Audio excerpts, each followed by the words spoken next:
E adesso sentiamo un nostro connazionale compaesano che abita in Germania, che io conosco benissimo perché è Silvia Maggi e il cognome naturalmente fa capire che è mia figlia. Ciao Silvia, come stai?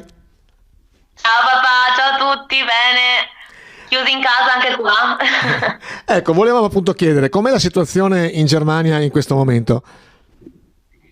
Allora, qua non hanno dato ancora delle normative chiare, non si capisce assolutamente niente. In più ci gioca il fatto che la Germania, essendo stato federale, ognuno fa un pochino, insomma, come crede. La Merkel fa questi comunicati chiaramente molto, come si dice, eleganti e molto rassicuranti, però non dà assolutamente direttive.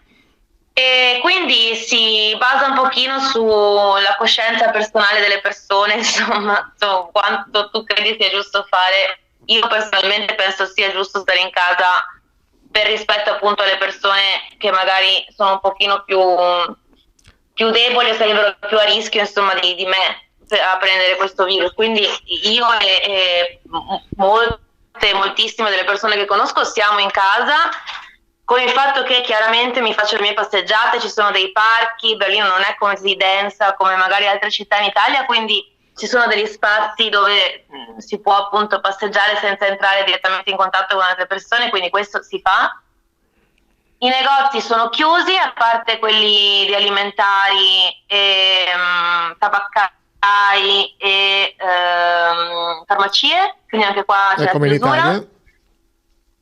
Esatto, però sì, dicevano che lunedì, cioè domani, dovrebbero dare delle direttive un pochino più chiare, appunto dovevano capire, specialmente la città di Berlino, come fare, se obbligare la gente a stare in casa o se lasciare andare un pochino così, a livello quasi anarchico di coscienza propria, per vedere insomma se si riesce a gestire così, autogestione diciamo. Ecco, Però, scusa, bar e ristoranti sono aperti?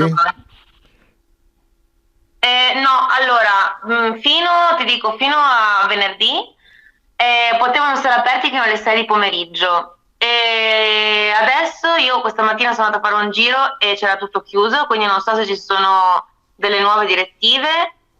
E so che alcuni ristoranti stanno facendo solo da sport, quindi quello sì che è permesso.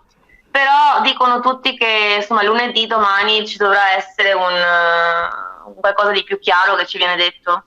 Però ho sentito la tua diretta ieri e anche qua non c'è niente di chiaro, non si capisce niente e questo fa venire ancora più paura alla gente, perché se sapessimo come fare magari sarebbe più facile, no? Ecco, ma c'è paura da parte della gente o è una paura forse che sentite voi italiani in Germania?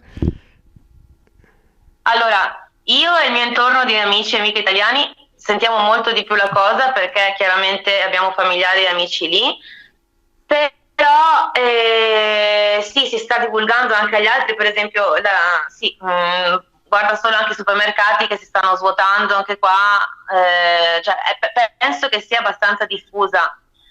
C'è anche da dire che appunto la socialità tedesca non è molto a bracci e baci come in Italia, quindi non penso che gli pesi tantissimissimo non dover toccarsi o non dover salutarsi, non dover essere in contatto insomma, dalle persone.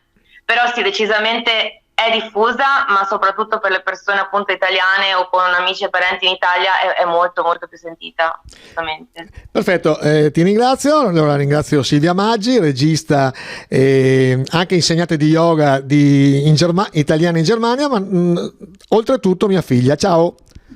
Ciao papà, ciao a tutti, un bacio, resistete, resistiamo tutti.